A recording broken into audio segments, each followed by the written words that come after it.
A'udzubillahi minasyaitonirrajim. Bismillahirrahmanirrahim. Assalamualaikum warahmatullahi wabarakatuh.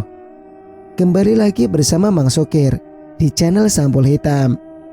Dan untuk cerita kali ini, Mang Sukir akan menceritakan sebuah kisah yang berjudul Weton Santet 3 Generasi.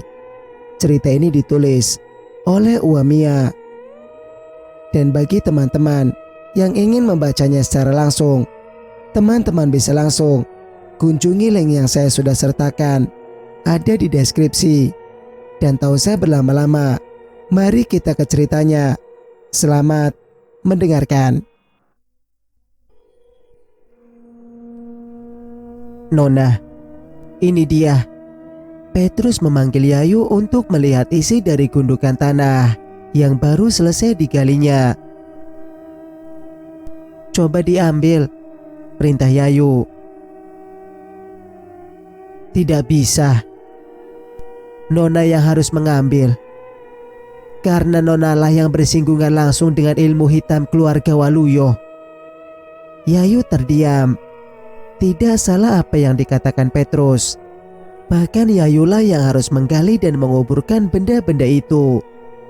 Demikianlah Yayu pun menarik satu persatu benda yang dikuburkan Nyiratni secara rahasia. Petrus tercengang bukan kepalang.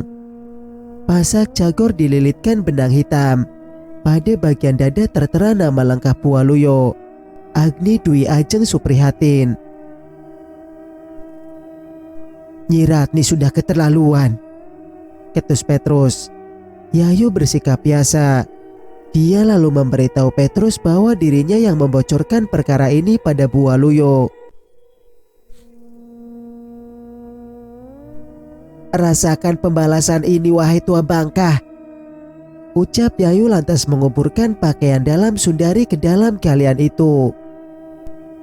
Senjata makan tuan, imbuh Petrus. Mereka berdua lalu mengamankan pasak Jagor yang tertera nama Bu Waluyo untuk dibawa pulang. Setidaknya Bu Waluyo harus melihat dengan mata kepala sendiri barang bukti tersebut. Sedang gencar-gencarnya membentuk kembali gundukan tanah seperti sedia kala.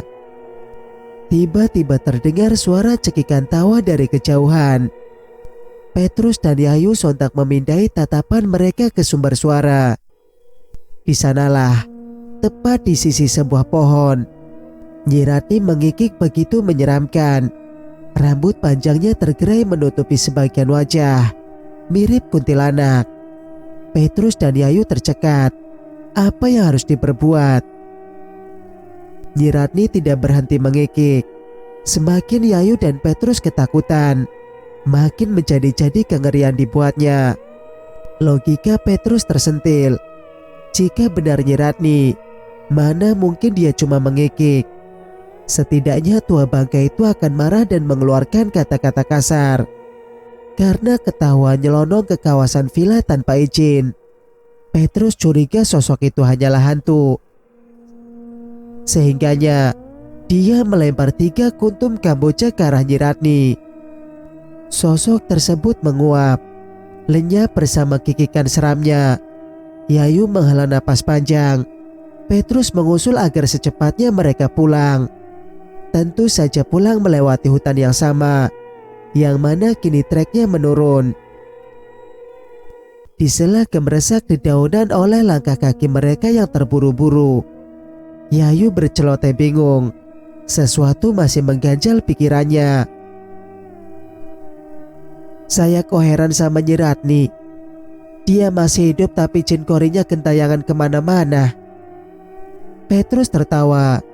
Dia melirik wajah manis Yayu. Ya namanya juga dukun. Manusia tulen saja bisa dijadikan ingon, apalagi jin korin. Yayu menatap Petrus. Untuk sekian waktu mereka saling bertatapan. Lalu Yayu mengangguk setuju pada pendapat Petrus. Keduanya pun melanjutkan perjalanan. Menjelang surup, mereka beristirahat sejenak. Yayu duduk di tanah seraya menjulurkan kedua kaki. Sementara Petrus masih berdiri tapi dalam sikap santai. Petrus tertawa dan berkata, Ternyata misi ini tidak sulit. Tenggat waktu masih besok, tapi hari ini sudah beres. Ya wis, Ndoro ibu pasti senang, ucap Yayu yang masih letih. Petrus kembali tertawa. Dia menganggap tugas yang diberi Bu Waluyo terlampau mudah untuk diselesaikan.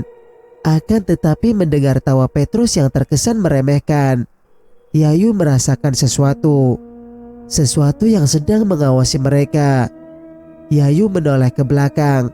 Tak ada siapapun di sana. Namun perasaan khawatir kini membuat Yayu gelisah. Sekitar jam 7 malam usai beristirahat, keduanya bergerak turun. Struktur tanah yang gembur membuat Yayu dan Petrus harus ekstra hati-hati menapak. Salah-salah kaki bisa terjerembab. Senter yang dipakai Petrus adalah senter berkelas militer. Terang benderang serta menjangkau ke segala arah. Harusnya untuk turun hanya memakan waktu 4 jam. Namun ternyata sudah lebih dari 10 jam. Mereka hanya berputar-putar di titik yang sama. Nona, lihat. Sudah 4 kali kita melewati pohon ini. Petrus menyoroti sebuah pohon besar dengan lekuk khas yang membuat bentuknya mudah diingat. Yayu terdiam. Kedua kakinya teramat pegal. Tubuhnya sempoyongan. Ia bahkan tak mampu lagi berpikir macam-macam. Jam di pergelangan tangan Petrus menunjukkan pukul 5 pagi. Di atas sana langit mulai terang sementara mereka belum bisa keluar dari hutan itu. Petrus memotivasi Yayu agar melanjutkan perjalanan. Kali ini tak bisa buru-buru, mengingat kondisi Yayu yang sekarat. Pasak jagur di tangan terpaksa dititipkan ke ransel Petrus. Yayu hanya menopang diri sendiri. Apa yang selanjutnya terjadi yaitu, meski hari sudah pagi, tetap saja mereka kesulitan menemukan jalan keluar dari hutan. Petrus menyesal telah menganggap remeh perkara itu. Ternyata hutan bukanlah tempat yang tepat untuk berucap seenak jidat. Petrus akhirnya berinisiatif menggendong Yayu. Di samping supaya kesehatan Yayu tak semakin buruk, Petrus pun dapat memburu waktu dengan berjalan cepat. Pria Papua dikenal sebagai Raja Rimba. Petrus dengan postur tinggi dan kekarnya bergerilya menuruni hutan. Namun sayang lagi disayang, belum juga didapati jalan keluar hingga pukul 12 siang. Yayu yang merasa tak enak karena terus digendong, akhirnya meminta turun. Ia menepi keluar jalur dan mulai meneriaki satu nama yang sekiranya bisa membantu. Reswara, kamu di mana? Kamu di mana? Tak seberapa jauh dari lokasi mereka berdiri, tepatnya di atas sebuah batu, duduk sesosok pria dengan gagahnya. Dari sisi manapun, ia jauh lebih keren dibanding Petrus. Petrus yang baru pertama kali melihat Kajiman dalam rupa manusia, dibuat melotot tak percaya. Sadar hal itu, Kajiman berucap penuh karisma. Jangan pernah menaruh rasa pada wanita yang saya sukai. Akibatnya belum seberapa dari nyasar di hutan. Petrus tercekat. Perkataan Kajiman membuat kakinya serasa berakar dan kepala tumbuh tunas. Ia paham siapa wanita yang dimaksud. Oleh karenanya ia sontak menjauhi Yayu. Pada saat itulah Kajiman lenyap di atas batu tempatnya duduk.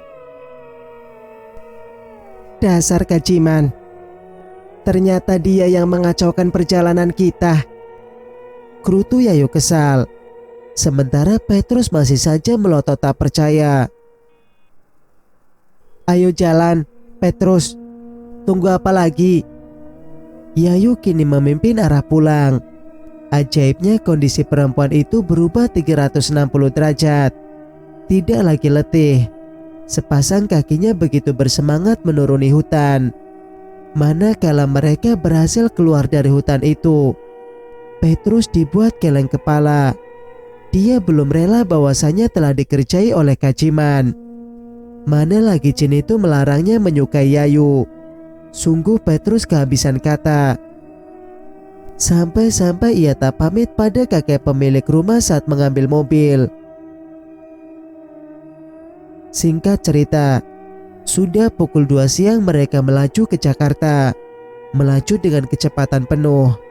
Bagaimanapun mereka harus duluan tiba sebelum Pak Waluyo. Sebagai bodyguard, Petrus paham betul dengan schedule beliau yang selalu tiba di rumah pada jam 5 sore. Yayu menutup mata rapat-rapat. Tak bisa dibayangkan bagaimana menjelaskan pada Pak Waluyo jika ketahuan membantu istrinya. Sepanjang jalan Yayu tak menikmati pemandangan. Walau sudah memangkas jalur sebisa mungkin, tetap saja mereka terlambat tiba. Di garasi sudah terparkir Alphard hitam mobil pribadi Pak Waluyo. Sebelum turun dari mobil, Petrus dan Yayu berupaya tenang. Keduanya mengatur mimik wajah sebisa mungkin agar tidak terkesan berbohong. Ransel berisi pasak Jaguar terpaksa disembunyikan dalam bagasi. Manakala keduanya memasuki rumah, Pak Waluyo sudah menunggu dengan sorot mata yang kosong, dingin dan menakutkan. Petrus sampai harus menghindari papasan mata dengannya. Untuk sekian waktu, Yayu dan Petrus hanya berdiri gamang, hingga akhirnya terdengar Waluyo bertanya, sangat datar. Pertanyaan itu ia tunjukkan pada Yayu. "Dari mana?" Bukannya menjawab, Yayu malah beralih memandang wajah Petrus. Petrus kemudian menjawab tegas, "Dari rumah sakit, Pak. Yayu ini makin kurus. Makanya ibu nyuruh saya mengantar Yayu berobat." Ekor mata Waluyo bergerak meniliki Yayu. Setelahnya ia membuang pandang. Pandangan mengawang-awang seraya berucap sinis, "Percuma ke rumah sakit. Toh sakitnya bukan karena penyakit. Sakit yang bukan disebabkan oleh penyakit." "Apa itu?" Yayu ingin bertanya lebih jauh, tapi lidahnya terasa keluh. Detik kemudian Pak Waluyo memberi gestur agar Petrus dan Yayu menyingkir dari hadapannya. Singkat cerita, sejak saat itu, Bu Waluyo melarang Sundari beraktivitas dalam rumah. Ia bahkan merekrut ahli masak terpercaya pada urusan meja makan. Sebagai ganti, Sundari dipindahkan ke bagian taman dan Yayu menjadi asisten pribadi Bu Waluyo. Yayu ikutan senang, yang mana Bu Waluyo berangsur membaik. Tidak lagi pucat, tidak lagi kurus kering. Sebaliknya, justru kondisi Sundari berubah drastis. Bobot Sundari memang tidak susut, wajahnya juga tidak pucat. Akan tetapi, seluruh kulitnya menebal, kasar dan bersisik. Lama-kelamaan terasa gatal. Sundari menggaruk sampai luka-lukanya mirip eksim. Pembalasan Bu Waluyo bukan agar Sundari mati. Ia hanya ingin Sundari jadi jelek, sehingga hilang kepercayaan diri bila mendekati suaminya. Yayu dan Bu Waluyo semakin akrab. Perempuan bangsawan itu membawa Yayu ke berbagai pengobatan agar bobot tubuh Yayu kembali seperti sedia kala. Namun sama saja, sampai detik ini belum ada perubahan. Malah bola mata Yayu semakin cekung, seakan tenggelam ke dasar bingkainya. Suatu ketika, Pak Waluyo dan Bu Waluyo memanggil Yayu ke ruangan yang dikenal sangat mistis di area lantai 3. Ruangan serba hitam di mana mereka duduk mengitari meja bundar berbahan marmer. Waluyo menyerahkan gaji Yayu untuk beberapa bulan terakhir. Sementara Bu Waluyo hanya diam, hanya menemani suaminya bicara dengan Yayu. Bicara Waluyo kali ini melenceng lagi, sangat jauh melenceng dari kesepakatan awal dulu. Dia sepertinya melunjak di atas karakter Yayu yang penurut. Yayu sampai tak habis pikir, kenapa Waluyo menuntut terlalu banyak dari dirinya. "Yu, Kak Ciman itu suka sama kamu. Artinya dia tidak main-main untuk serius." Apa kamu setuju jika dikawinkan dengan Kajiman? Yayu terbatuk. Sekonyong-konyong ia menunduk guna mempelajari situasi. Dari semua tawaran Waluyo, tawaran ini yang sulit diterima, apalagi dicerna. Manusia dan jin selain beda alam, beda juga kodratnya. Lantas dengan jalan apa dapat dikawinkan? Yayu masih tenggelam dalam pikirannya, hingga terdengar lagi Waluyo berucap. Amat datar, amat mengintimidasi. Dengan cara menjalani ritual khusus, ritual perkawinan dengan bangsa jin. Yayu mendongak. Sepasang matanya memicing. Untuk sementara ia masih menahan untuk tidak menjawab. Tetapi sesudah dikawinkan, hidupmu gak akan sama lagi. Tidak seperti manusia normal lagi, urai Waluyo dengan nada yang terkesan berhati-hati. Tubuh kurus Yayu seketika menegang. Refleks, ia menyahut marah. Jangan bilang kalau saya mau dijadikan ingon. Sama seperti Reswara yang dulunya adalah manusia kan?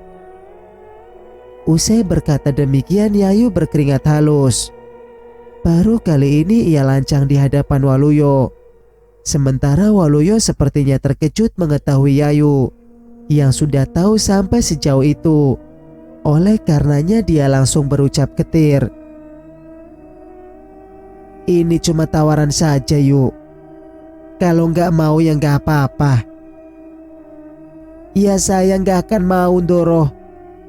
Ini sudah terpaut jauh dari kesepakatan awal kita. Lagian tugas utama saya sudah selesai. Sebaiknya saya balik aja ke kampung. Fisik saya juga makin hari makin kurus, makin lemah. Waluyo terdiam. Cukup lama ia merenung. Hanya bola matanya yang bergulir tak tenang, seakan sedang memikirkan jalan keluar yang terbaik. Saat melihat ekspresi Yayu yang masih tegang, yang mana jelas sekali menolak tawarannya, Waluyo lalu mengakhiri pembicaraan itu. Ia meminta Yayu keluar dari ruangan mistis itu. Dalam perjalanan turun ke lantai 1, di sepanjang anak tangga Yayu mencium bau wangi tubuh Reswara. Entah mengapa, ada aura kesedihan dan kekecewaan tersirat dalam wewangian itu. Yayu memilih acuh. Ia berusaha berpikir waras. Singkat cerita, ada yang berubah pada hari-hari selanjutnya. Berubahnya silaturahmi yang membuat Yayu tak nyaman lagi tinggal di kediaman itu. Pasalnya Bu Waluyo kini menjaga jarak dengan Yayu. Bu Waluyo dan suaminya kerap mengobrol secara rahasia, yang mana saat mengobrol mereka akan diam-diam menatap ke arah Yayu. Entah rencana apa yang sementara disusun. Yang jelas Yayu dibuat gelisah. Yayu mencari waktu untuk bicara dengan Waluyo, tapi selalu saja situasinya tak tepat. Hingga di suatu sore, Yayu melihat Waluyo dan Petrus sedang sibuk mengamati seluruh lampu. Yayu melihat Waluyo dan Petrus sedang sibuk mengganti seluruh lampu di rumah itu. Dari lampu-lampu yang semula bermotif remang menjadi lampu-lampu yang terang benderang. Lenyap sudah kesan kaya raya tapi seram yang selama ini digosipkan tetangga pada keluarga Waluyo. Itu lampunya kenapa diganti Ndoro? Sudah terbiasa sama yang cahayanya temaram. Kalau gini mata saya silau sekali. Petrus yang sibuk memasang lampu terlihat senyum-senyum, seperti ia senang akan kehadiran Yayu. Sementara Waluyo tetap bersikap datar. Ia membiarkan Petrus melanjutkan kerja. Lantas dirinya mengajak Yayu bicara.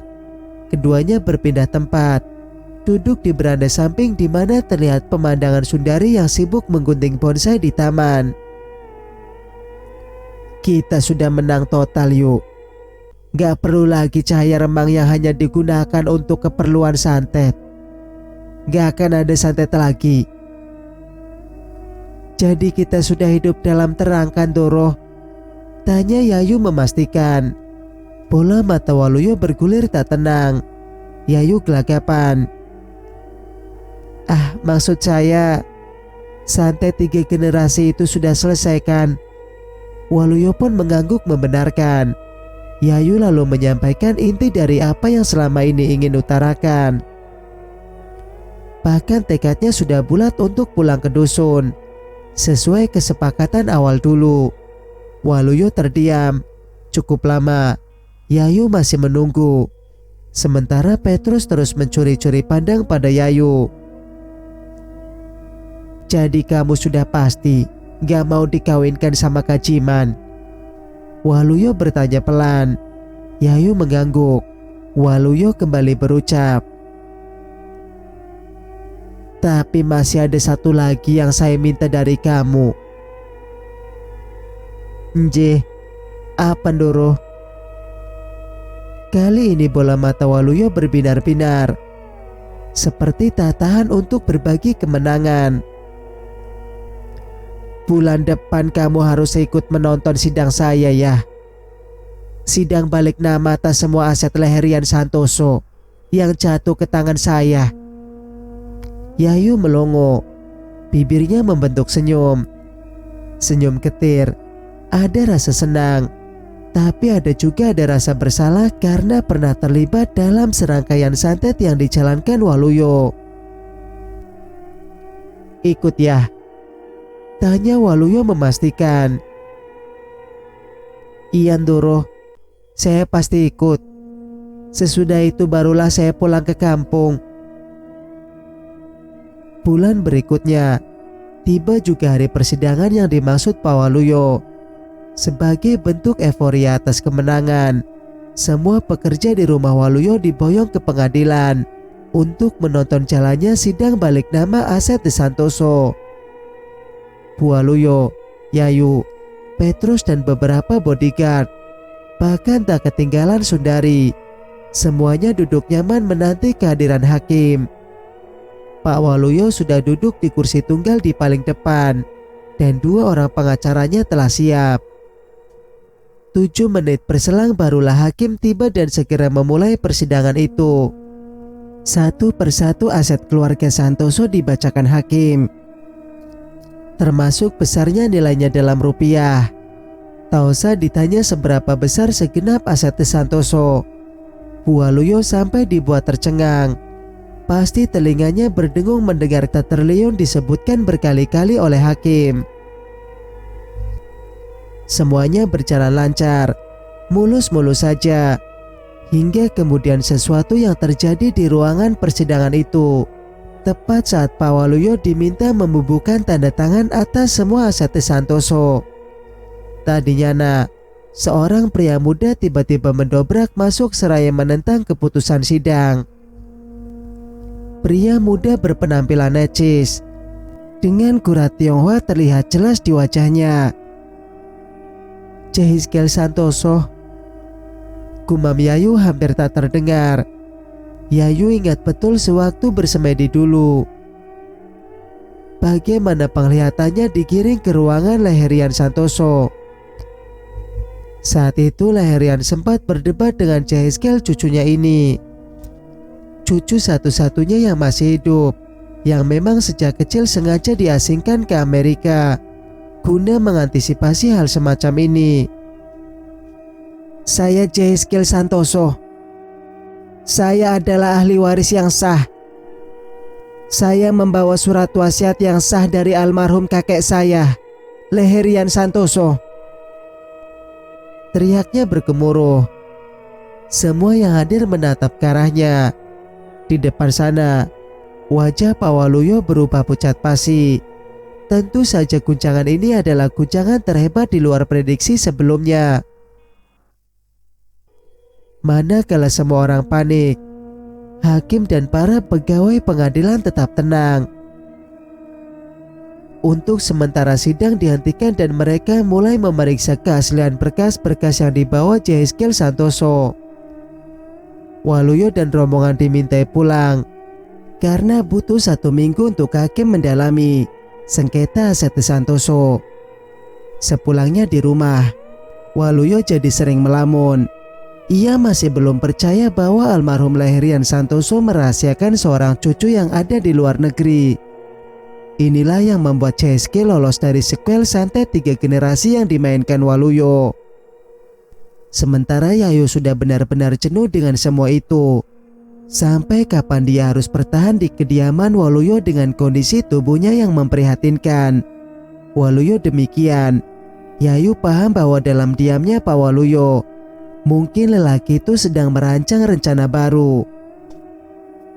Seminggu kemudian, hakim mengumumkan bahwa semua berkas Jaiskel adalah asli serta berkekuatan hukum. Mulai dari akta kelahiran, kartu keluarga, surat-surat perusahaan, hingga surat wasiat yang dibuatkan Lahirian Santoso untuk Jaiskel.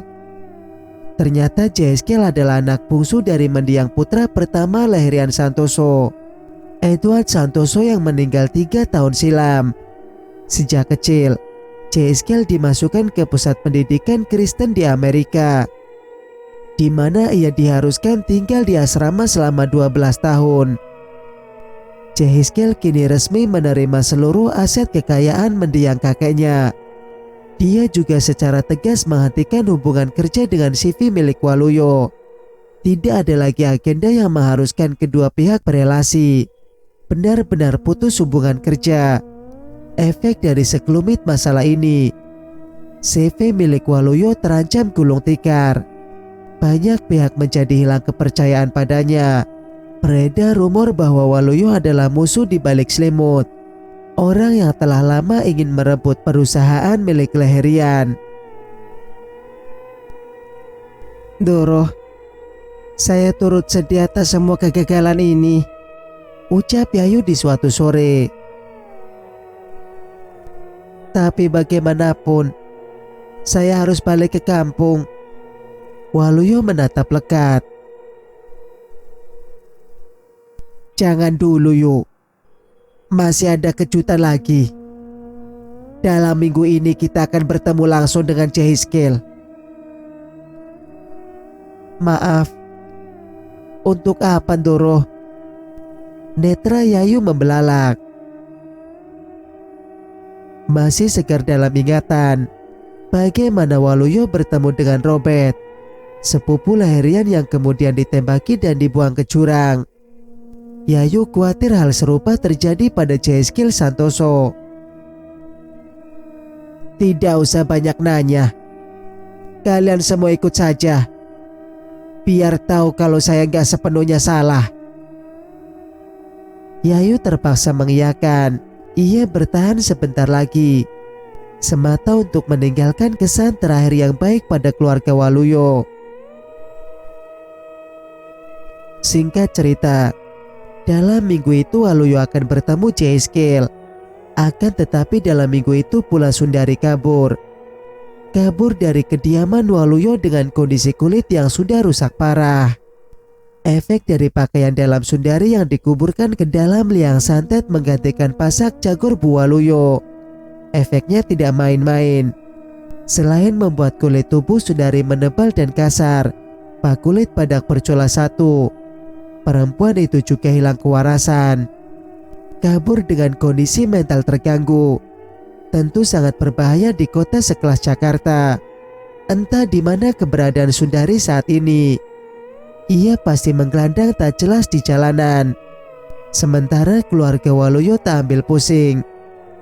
Bu Waluyo adalah pribadi yang paling bahagia atas kaburnya Sundari. Semua itu terlihat jelas dari sorot matanya. Singkat cerita, sebelum besok paginya bertemu Jaiskel, sepanjang malam dihabiskan Waluyo menatap album foto keluarganya. Sesekali ia menarik napas dalam-dalam, menahan isak sembari mengusap-usap permukaan foto mendiang orang tuanya. Bu Waluyo nampak menemani.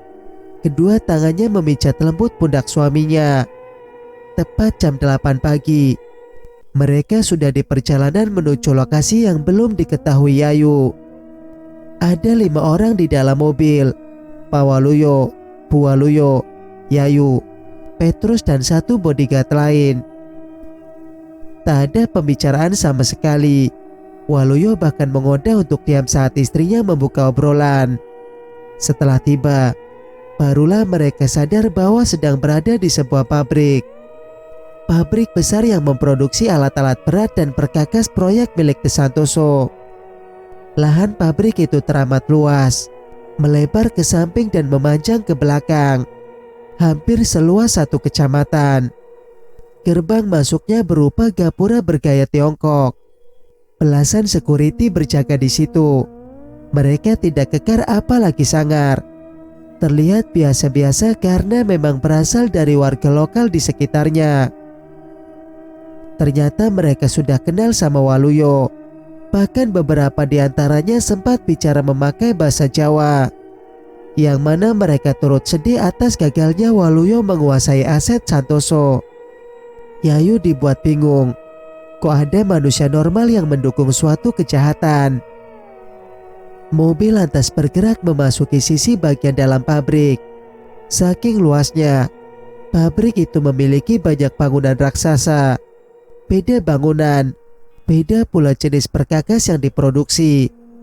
Mulai dari produksi kendaraan seperti ekskavator, loader, hingga perkakas ringan seperti sekop, paku, beton dan lainnya. Semuanya berlabel De Santoso. Lurus ke area terbelakang pabrik. Di sana terdapat ribuan mes karyawan yang disediakan.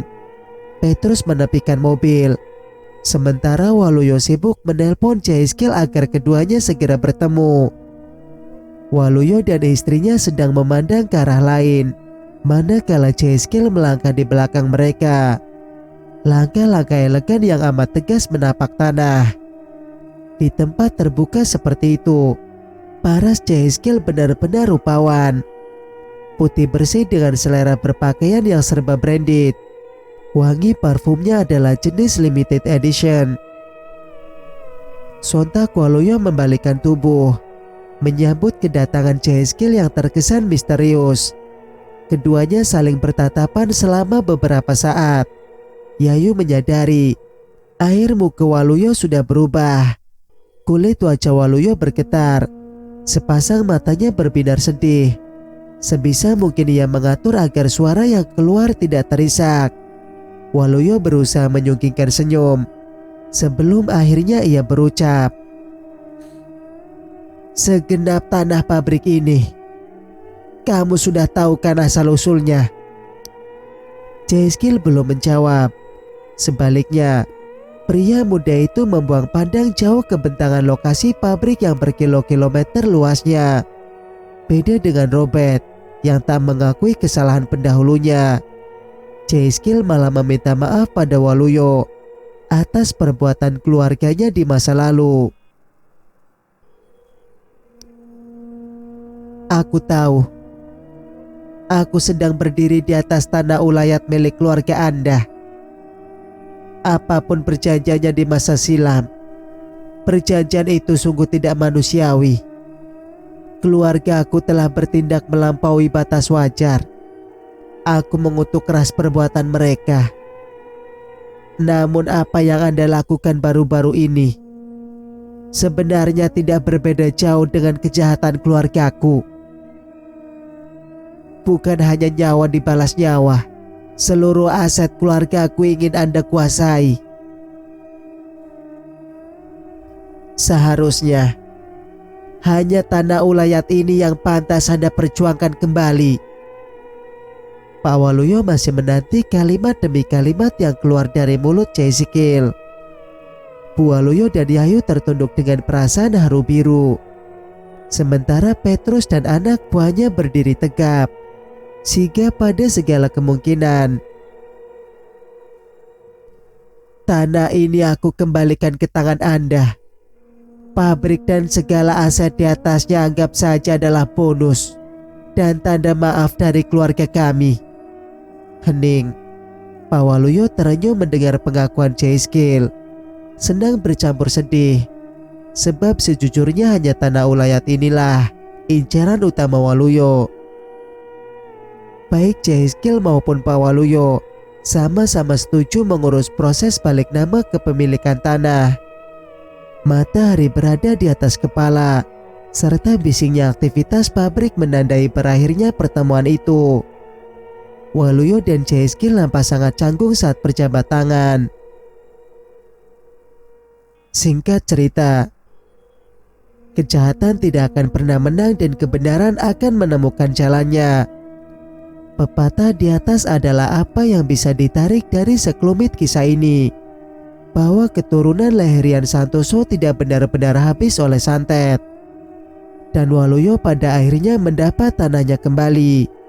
Satu fakta mengejutkan, ternyata warga sekitar pabrik semuanya adalah sanak saudara Waluyo. Lokasi itu dulunya merupakan tempat lahirnya klan Waluyo, klan bangsawan yang sangat disegani pada masanya. Hanya karena salah bergaul dengan klan Santoso, kaum Tionghoa, tanah mereka dirampas. Singkat cerita, malam ini menjadi malam terakhir Yayu berada di kediaman Waluyo. Usai membereskan barang-barangnya, ia duduk bersandar seraya merenung. Sayup-sayup terdengar obrolan Petrus dan Waluyo dari lantai 1. Kalau hanya tanah yang diinginkan, kenapa harus dengan jalan menyantet? Petrus bertanya lugas. Kan bisa Bapak bicarakan baik-baik, bisa juga tempuh jalur hukum. Betul. Tapi nyawa harus dibalas nyawa, sahut Waluyo. Suaranya menggema di ruangan itu. Maksud Bapak?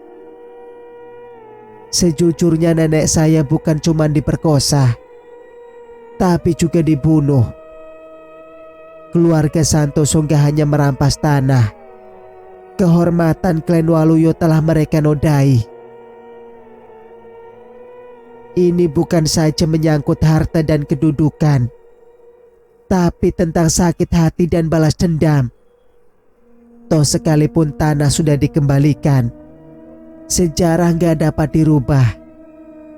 Kisah tentang nenek kami yang diperkosa lalu dibunuh akan tetap menjadi kisah sedih yang diceritakan ke anak cucu.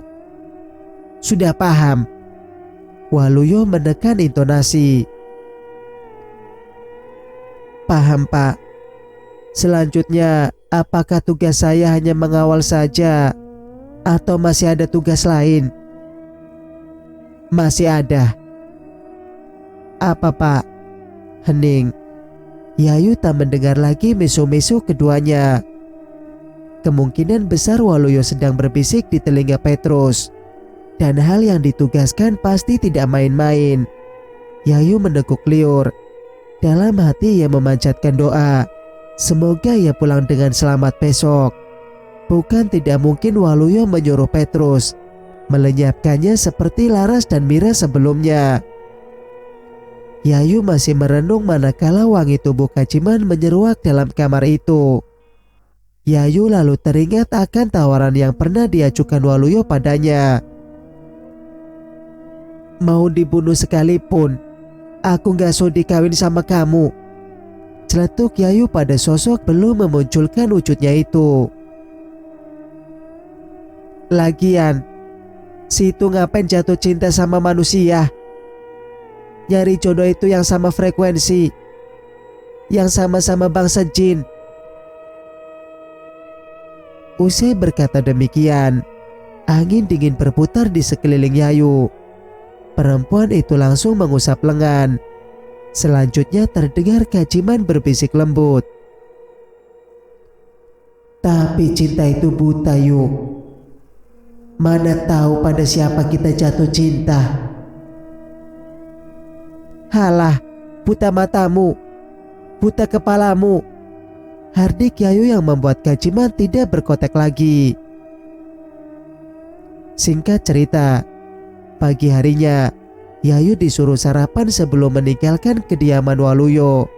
Waktu serasa melambat. Detak jantung Yayu jadi tidak karuan. Semakin tidak karuan lagi manakala Yayu memergoki Waluyo dan istrinya menatap sembunyi-sembunyi ke arahnya. Pak Sutri itu sudah menunggu di beranda depan bersama Petrus. Selesai sarapan, Yayu langsung menemui mereka untuk berpamitan. Petrus terlihat canggung. Bu Waluyo duduk santai memangku satu pahanya. Sementara Pak Waluyo nampak ingin bicara. "Yayu, kamu pulangnya diantar sama Petrus biar aman." Yayu menangkupkan kedua tangannya di depan dada. Ia sudah tahu kalimat itu akan dilontarkan Waluyo. Kalimat tawaran yang penuh intrik. Yayu harus ekstra hati-hati. "Terima kasih Ndoro. Tapi maaf, saya lebih suka naik angkutan umum." "Angkutan umum berdesakan. Kamu itu lagi gak sehat." "Saya kuat kok Ndoro. Lagian di angkutan umum lebih merakyat, lebih menikmati perjalanan tanpa canggung." "Oh, begitu ya." Celetuk Waluyo nampak tidak rela. "Ndoro." Percakapan singkat itu berakhir dengan Waluyo setuju pada kemauan Yayu. Ia dibiarkan pulang menggunakan angkutan umum. Selama berada di terminal, walau di tengah keramaian, sepasang matanya begitu awas menatap sekeliling. Waspada jangan sampai Waluyo mengirim utusan untuk menculiknya. Namun sampai ia menaiki bus dan kendaraan itu sudah melaju membelah jalanan, tidak ada tanda-tanda bahaya. Yayu membuang napas kasar. Ia meluruskan kedua kaki dan menyandarkan punggung pada sandaran kursi, mencoba berlaku rileks. 12 jam perjalanan dari Jakarta menuju dusun. Tentu saja Yayu tiba sudah malam. Memang baru jam 8 malam, tapi namanya kehidupan di dusun. Suasana sudah sepi di jam seperti itu. Yayu benar-benar rindu pada sosok ibunya. Rasanya sudah sangat lama tidak mencicipi masakan ibu. Masakan sederhana tanpa banyak bumbu. Mengingat itu membuat Yayu mempercepat langkah. Setibanya di depan rumah, didapati rumah itu gelap gulita. Lampu tidak dinyalakan dan halaman penuh rumput liar. Yayu lalu teringat ucapan Waluyo bahwa ibunya sudah melunasi utang dan kini membangun usaha. Apakah usaha di tempat yang baru? Yayu menggaruk ujung dagu, berupaya berpikir keras. Tak seberapa lama kemudian, terdengar gemerasak langkah dari arah sawah yang berada di belakang rumah. "Siapa di situ?" "Bu Aminah udah lama pindah," tegur seseorang yang menyadari kehadiran Yayu. Yayu yang kenal betul akan suara busuk keti. Sesama pekerja sawah upahan, langsung mendekati. "Ini Yayu. Ibu saya pindah kemana ya?" "Wah, kamu Yu. Kenapa pulangnya malam-malam begini?" "Ya mau gimana Bu? Berangkat dari Jakarta pagi-pagi. Nyampe sini udah malam." "Oh gitu. Ya udah, kamu langsung ke rumah baru ibu kamu. Gak jauh kok dari sini," ujar busuk keti. Selanjutnya dia menjelaskan di mana persisnya alamat baru tersebut. Tak membuang waktu, Yayu langsung menuju ke sana. Melangkah tergesa-gesa, ia akhirnya tiba di depan rumah baru ibunya. Rumah lantai 2, yang mana lantai 1 sebagai toko sembako dan lantai 2 dijadikan hunian. Sayangnya, di rumah itu pun tak ada siapa-siapa. Toko dalam posisi tutup. Dari lantai 2 sampai terdengar bunyi radio tua yang diboyong dari rumah lama. Musik tradisional Jawa yang menyayat kalbu mengalun lembut dalam siaran radio itu. "Bu, aku pulang," teriak Yayu ke arah lantai 2. "Bu, Yayu pulang. Buka pintunya." "Bu," hening. Berkali-kali memanggil tapi tidak ada sautan. Yayu merasa bahwa ibunya sedang tidak baik-baik saja. Oleh sebab itu ia berinisiatif mendatangi tetangga terdekat untuk bertanya. Sekiranya ada yang tahu kemana ibunya pergi. Tanah yang dibeli ibunya tergolong luas, sehingga jarak ke rumah tetangga lumayan jauh. Yayu melewati jalanan yang sepi dan gelap. Bagian kiri dan kanan jalan berjajar pohon-pohon teram besi. Belum ada separuh jalan, Yayu melihat sesosok pria kekar berdiri menghadang. Ia merasa mengenal perawakan sosok itu. Demikianlah Yayu akhirnya berbalik dan berlari sekuat mungkin. Namun sekuat apapun berlari, langkah kaki pria itu 10 kali lebih cepat darinya. Yayu dibekap serta digiring ke dalam mobil yang terparkir tak jauh dari lokasi tersebut. Ternyata di dalam mobil sudah menunggu seorang wanita. Ia duduk di balik kemudi dan segera melajukan mobil sesaat setelah Yayu dibawa masuk. Sewu Kuto, lagu milik Deddy Kempot diputar dalam mobil yang membawa Yayu. Untuk beberapa saat, tidak ada pilihan lain selain menikmati tiap lirik yang mengalun. Lagu itu belum selesai manakala si wanita berucap datar. "Yuk, kalau dengar lagu ini, apa kamu gak sedih mengingat Reswara? Biar begitu, dia dulunya manusia seperti kita." Yayu mendengkus. Ia membuang pandang ke jok belakang, di mana koper-koper besar tersusun tidak rapi, berantakan karena terburu-buru. "Ngapain sedih? Toh saya gak cinta sama dia. Harusnya saya yang bertanya sama Doro ibu, kenapa meninggalkan Pak Waluyo?" Wajah Bu Waluyo seketika menegang. Meski demikian ia tetap fokus mengemudi. Sementara Petrus yang sebelumnya membekap tubuh Yayu kini nampak canggung. Dia hanya menjalankan perintah Bu Waluyo. "Gak ada waktu untuk menjelaskan, Yu. Saat ini kita harus secepatnya kabur. Waluyo sedang mengincar nyawa kita," tegas Bu Waluyo. Yayu makin tak paham apa yang sebenarnya terjadi. Akan tetapi melihat ekspresi Petrus dan Bu Waluyo yang mirip buronan, Yayu ikut tak tenang. "Jangan khawatir, Yu. Ibumu sudah lebih dulu saya selamatkan. Kita akan ke sana, ke tempat ibumu berada." Pernyataan Bu Waluyo membuat pikiran Yayu mengembara kemana-mana. Yayu menatap Gamang ke arah Bu Waluyo. Pada saat itulah Yayu sadar bahwa dandanan Bu Waluyo sudah berubah drastis dari tradisi bangsawan yang selama ini tersemat. Rambut yang biasa disanggul tinggi, kini digelung seadanya. Kebaya modern yang kerap melekati tubuh sintalnya tidak lagi menjadi pemandangan khas. Kini hanya memakai kaos putih polos. Wajahnya natural tanpa makeup kecawen. Bu Waluyo sungguh cantik dengan tampilan seperti ini, mirip ABG. Yayu masih mengamati, hingga pandangannya terpaku pada 3 lembar tiket pesawat di atas dashboard mobil. "Maaf, Doro ibu. Sebenarnya kita mau kemana?" Yayu berusaha sopan bertanya. "Kita akan terbang ke kota Kendari. Sebaiknya pakaianmu segera diganti, agar Waluyo gak mengenali kita di bandara," balas Bu Waluyo. Yayu meringis mendapati pakaian di tubuhnya.